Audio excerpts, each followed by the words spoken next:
Muito bem, então, eu sou Moisés Rodrigues, diretamente dos estúdios da Petrus News, e vamos para a nossa meditação diária na Palavra de Deus. Texto de hoje, Miqueias, profeta Miqueias, capítulo de número 6, versículo de número 6 em seguida, até o 8, que diz assim: Com que me apresentarei diante do Senhor e me prostrarei diante do Deus excelso? Devo apresentar-me diante dele com sacrifícios, com bezerros de um ano? O Senhor se agradaria com milhares de carneiros ou com 10.000 ribeiros de azeite? Darei o meu primogênito pela minha transgressão, o fruto do meu corpo pelo meu pecado?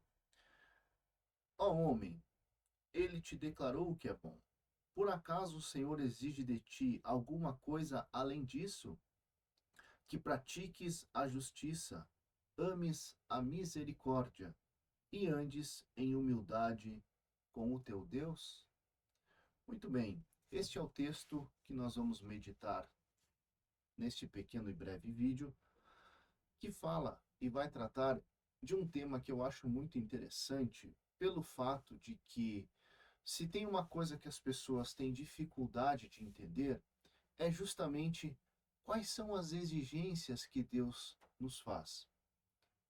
Há uma certa confusão em relação a isso, e muitas pessoas criam preconceitos nas suas mentes, de modo que mantêm-se afastadas de Deus, porque acham que seguir a Deus é algo muito difícil. Acham que as exigências para se seguir a Deus são muito grandes, são excessivas, são difíceis de cumprir, quando na verdade é exatamente o contrário.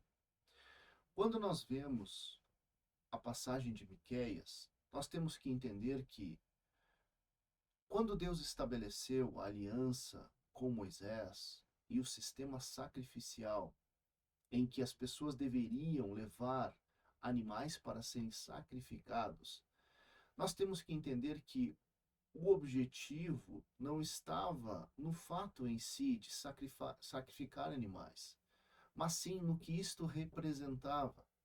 Afinal de contas, ficou muito claro a noção de que o pecado era tão grave diante dos olhos de Deus que, para que fosse expiado, para que fosse coberto, para que Deus não condenasse o pecador, era necessário derramar sangue. Então, todo o sistema sacrificial que foi estabelecido na lei de Moisés apontava para o sacrifício perfeito que viria depois. Qualquer um que tenha um certo conhecimento e frequência de cultos, de meditação e ensino da palavra, entende exatamente isso, que o sistema sacrificial apenas apontava para o sacrifício que viria depois, que era do próprio Senhor Jesus, que daria a si mesmo em sacrifício para perdoar os nossos pecados. Então, aqui o profeta está dizendo e falando acerca da dificuldade de entendimento que o povo de Israel tinha lá no Antigo Testamento, porque eles não entenderam muito bem ou tinham dificuldades de entender o que de fato o sacrifício significava. E que não era somente fazer o ato, né, de levar o animal e este animal ser sacrificado, que colocava eles em amizade com Deus, ou que consertava as coisas do relacionamento entre as pessoas e Deus, quando na realidade o que Deus sempre procurou era um coração sincero, um coração temente e obediente à sua palavra.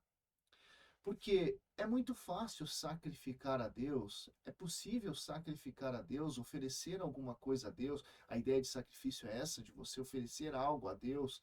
E claro que dentro do contexto do sacrifício da lei de Moisés era para aplacar a ira de Deus, né, para que você não fosse condenado pelos seus pecados. Então era necessário dar algo em troca, não que o homem poderia fazer algo para cobrir o seu pecado, ou para justificar o seu pecado, ou para pagar a dívida pelo seu pecado. Mas Deus estabeleceu que assim fosse, para quê? Para que as pessoas notassem a seriedade do pecado e também percebessem, né, o que viria depois, que era o sacrifício do próprio Cristo.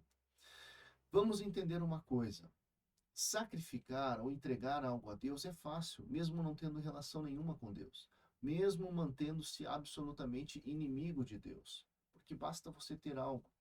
E muitas pessoas entendem erroneamente a relação entre Deus e os homens, ou como relacionar-se com Deus. E muitas pessoas vivem de forma que não agrada a Deus, forma que a sua vida é uma ofensa a Deus, olhando à luz das Escrituras, porque peca deliberadamente, não vive como deveria viver. Porém, acredita que, se de vez em quando, de tempos em tempo, esporadicamente, ir até uma igreja e oferecer algum tipo de sacrifício, ela está pagando a conta, ela está resolvendo o problema e ela está se colocando então como amiga de Deus, como se Deus olhasse ela com misericórdia pelo fato dela, de tempos em tempos, oferecer algum sacrifício a Deus. E aqui o profeta ele vai fazer exatamente esta pergunta, né? E essa pergunta é uma alusão ao problema que as pessoas tinham de entender como que deveria ser o relacionamento entre elas e Deus. Então ele vai dizer assim: com que me apresentarei diante do Senhor e me prostrarei diante do Deus excelso? Ele está dizendo, numa pergunta meio que retórica, o que eu deveria levar, né, para me apresentar diante de Deus? Né? Qual que deve ser a minha oferta quando eu me aproximar diante de Deus, ou para me aproximar diante de Deus? É aquela velha ideia, olha, eu preciso, é necessário, é importante eu me apresentar e ter um relacionamento com o Senhor. Mas como eu faço isso? O que eu preciso ter para oferecer a Ele? E aí ele vai fazer alguns cálculos, né? Algumas possibilidades. Ele vai dizer assim: devo apresentar-me diante dele com sacrifícios, com bezerros de um ano? Então, esta é a forma correta, né? Claro que dentro da ótica do sacrifício, do sistema sacrificial da lei de Moisés. Então, bezerros de um ano, sacrifícios, é assim que eu devo me apresentar diante dele? Aí ele diz: o Senhor se agradaria com milhares de carneiros ou com 10.000 ribeiros de azeite? E aqui ele joga o cálculo lá em cima. Ele pensa assim: será que se eu sacrificar mais, ter mais a oferecer, ter mais a entregar de coisas, né, a ribeiros de azeite ou carneiros, né, uma quantidade absurda, se eu levar tudo isso, vai ser o suficiente? Aí vai estar bom? Aí eu estarei de bem com ele e ele estará de bem comigo? Aí eu resolverei o problema? Aí nós teremos um relacionamento? Aí ele vai mais longe ainda, ele diz assim: darei o meu primogênito pela minha transgressão, o fruto do meu corpo pelo meu pecado. E aí ele vai jogar isso lá para o extremo. Quem sabe se eu oferecer em sacrifício o meu próprio filho?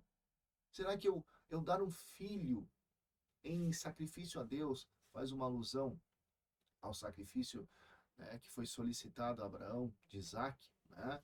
Interessante nós entendermos essa visão do profeta. Ele está dizendo: e se eu tiver então a capacidade e entrega de estar disposto a oferecer o meu próprio filho pela minha transgressão, aí estaremos bem? Aí o relacionamento estará bem entre eu e Deus? Aí ele vai trazer a resposta. E aí é Deus respondendo: ó homem, ele te declarou o que é bom. Ou seja, Deus já vos disse, vocês já sabem. E isso aqui é interessante porque, claro, há uma relação entre aquilo que já havia sido revelado da parte de Deus para o povo, eles já deveriam saber quais são as exigências de Deus. Eles já deveriam saber o que Deus esperava deles. Eles já deveriam entender a relação entre o sistema sacrificial e um relacionamento íntimo com Deus. Qual é o lugar de cada uma dessas coisas? Eles deveriam saber. Mas pelas perguntas que o profeta faz, ele está revelando que este era o dilema do povo. E aí ele vai dizer: por acaso o Senhor exige de ti alguma coisa além disto? Então ele vai dizer: olha, o que Deus exige de vocês não é nada além disso. E quais são essas coisas? Que pratiques a justiça. Pratiques a justiça. Agora, qual justiça? Qual justiça que Deus exige que nós praticamos? Será que é a justiça segundo os nossos próprios parâmetros daquilo que é justo? Claro que não. Para que nós possamos entender o que é certo e o que é errado, o que é justo e o que é injusto, nós temos que ter uma referência. Nós temos que ter um padrão elevado para usarmos como referência. E nós sabemos que o padrão elevado para usarmos como referência é a própria palavra de Deus. É ali que ele revela a sua vontade. É na palavra de Deus que ele expõe tudo aquilo que é certo e tudo aquilo que é errado. Que ele louva, né, aquilo que é correto e que ele condena aquilo que é errado. Então, o padrão para praticarmos a justiça, a régua de medida daquilo que é justo e aquilo que não é justo, é a própria palavra de Deus.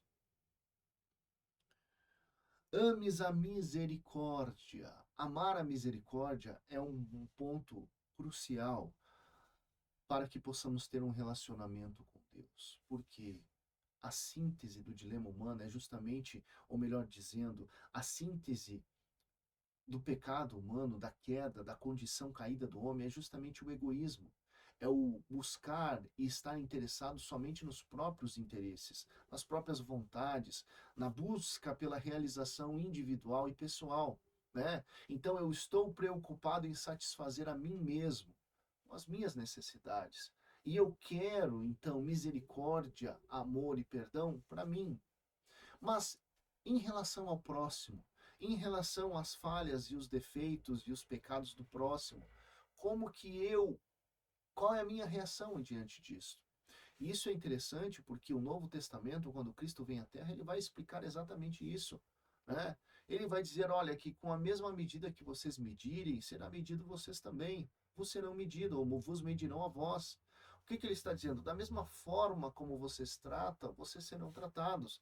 Da mesma forma como vocês sentem, né, ou manifestam sentimentos ah, de bondade, de misericórdia, de amor, assim também será tratado com vocês. E o que isso significa? Significa que se eu não estou disposto a perdoar, eu não serei perdoado, né?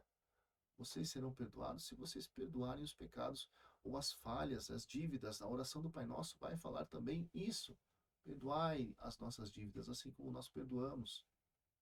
Então, olha que interessante. As exigências de Deus não são pesadas. As exigências de Deus não são difíceis de serem cumpridas. Elas são simples. Pratiques a justiça. Tenha misericórdia. Ame a misericórdia. Seja mais compreensivo em relação aos erros dos outros. E não tão exigente assim. Porque Deus não é exigente em relação aos teus próprios erros. Deus foi misericordioso para conosco. Então nós temos que revelar a mesma misericórdia. Nós temos vários trechos do Novo Testamento que tratam disso. Por exemplo, quando fala daquele homem que foi acertar contas com o seu criado que tinha uma dívida muito grande. A dívida era impagável. E aquele criado, ele pediu misericórdia, aquele servo pediu misericórdia e disse, olha, tenha misericórdia de mim, não me condenes, permita que eu de alguma forma, de algum jeito, pague aquilo que eu lhe devo. E a Bíblia vai dizer que aquele senhor, então, ele foi movido de grande misericórdia e compaixão e perdoou a dívida daquele servo. Só que quando aquele servo sai da presença do Senhor, ele encontra alguém que também lhe devia uma grande quantia. E era uma quantia muito menor que ele devia para o seu senhor e que foi perdoada. E a mesma situação se repetiu. Né? Ele foi cobrar agressivamente, radicalmente a dívida. E aquele homem disse, olha, tenha misericórdia de mim. Tenha misericórdia de mim, não me condenes que de alguma forma, de algum jeito eu vou tentar pagar a dívida. Ele não nega a pagar, ele não se nega a pagar a dívida, mas ele pediu misericórdia, um tempo, um prazo, né? E aí o que aquele homem diz? Aquele homem faz? Aquele homem manda prender aquele homem, aquele que lhe devia, né? Este homem que havia sido perdoado a sua dívida, ele age sem misericórdia e ele manda prender aquele homem. E quando as pessoas vão então até o Senhor que pagou a dívida deste servo sem misericórdia, contam para ele o que aconteceu, ele vai lá então movido de muita ira, pega aquele servo e diz, olha, por que você não agiu com a mesma atitude que eu tive em relação a ti? Por que você não perdoou a dívida assim como eu te perdoei? A dívida que você tinha comigo era muito maior. E mesmo assim, liberalmente eu te perdoei. E agora você faz e age sem misericórdia, de forma tão cruel, tão radical. e você não consegue, né, fazer nem próximo do que eu fiz por ti. Esta é nada mais do que a síntese do dilema humano. Nós fomos perdoados por Deus. Deus se manifestou com grande misericórdia para as nossas vidas. E nós temos que ter um coração grato a Deus e entender que, se Deus é tão misericordioso e foi capaz de enviar o seu filho para morrer em nosso lugar, de modo que a dívida que tínhamos com ele, tão grande, tão terrível, foi paga, ele não cobrou, nós também temos que ter misericórdia. Nós também temos que aprender a nos compadecer, né, dos dilemas dos outros. Então, isso é amar a misericórdia. Não somente para si, mas liberalmente oferecer misericórdia. Atos de misericórdia, quando eles surgem, quando a possibilidade de você manifestar misericórdia acontece, aparece. E aí você tem esse coração predisposto à misericórdia. E a última coisa que Deus exige é: andes em humildade com o teu Deus. Andar em humildade com Deus. Esta é uma exigência. Só que o problema é que é impossível andar em humildade com Deus quando mantemos um coração egoísta, quando mantemos um coração insensível, quando mantemos um coração que está preocupado somente com a própria satisfação, né? Um coração que está preocupado somente em buscar, adquirir, alcançar, conquistar, e não se preocupa com a realidade humana, com a vida cotidiana das pessoas que estão à sua volta, pessoas que necessitam, às vezes, de uma palavra positiva, uma palavra de conforto, de esperança, pessoas que às vezes necessitam de alguma ajuda, algum auxílio material, algum auxílio financeiro, né? É ter humildade de caminhar olhando e pensando conforme a própria vontade de Deus. É ter uma cosmovisão moldada pela palavra de Deus. Isto é andar em humildade. Isto é ter um coração sensível e um coração misericordioso. Então, as exigências de Deus não são pesadas.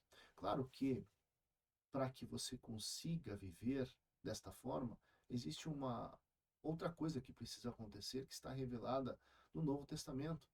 É necessária uma conversão genuína.